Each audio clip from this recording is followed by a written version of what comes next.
కాకినాడ జిల్లా రామచంద్రాపురంలో వైసీపీ కాపు నేతలు నిర్వహిస్తుంది ఆత్మీయ సమావేశాలు కావని గత 5 ఏళ్ల పాలనలో కాపు సమాజానికి జరిగిన అన్యాయాలపై రాజకీయ భవిష్యత్తుపై భయంతోనే నిర్వహించిన అత్యవసర సమావేశమని RTC zone 2 chairman Reddy Appalanaidu విమర్శించారు. కులాలను కలిపే ఆలోచన విధానంతో పనిచేస్తున్న పవన్ కళ్యాణ్ను కులం పేరుతో ముడిపెట్టి ఆయన స్థాయిని తగ్గించే ప్రయత్నాలను వైసీపీ కాపు నేతలు మానుకోవాలని మండిపడ్డారు. వైసీపీ కాపు నాయకులకు వారి రాజకీయ భవిష్యత్తు, వారి పిల్లల భవిష్యత్తు ముఖ్యమని, అందుకే కాపు కమ్యూనిటీని రెచ్చగొట్టి రాజకీయాలు చేయాలని చూస్తున్నారని తెలిపారు. రాజకీయ కుట్రలో భాగంగా పవన్ కళ్యాణ్ గారి పైన దాడికి కొంతమంది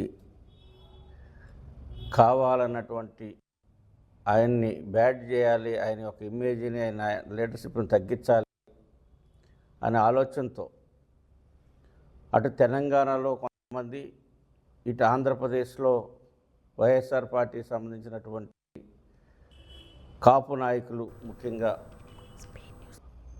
వారిని టార్గెట్ చేస్తూ మరి నిన్ననే చూసాం మనం.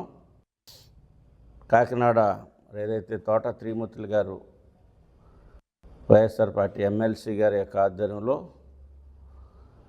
ఈ రాష్ట్రంలో ఉన్నటువంటి వైఎస్ఆర్ పార్టీలో ఉన్నటువంటి కాపు నాయకులందరూ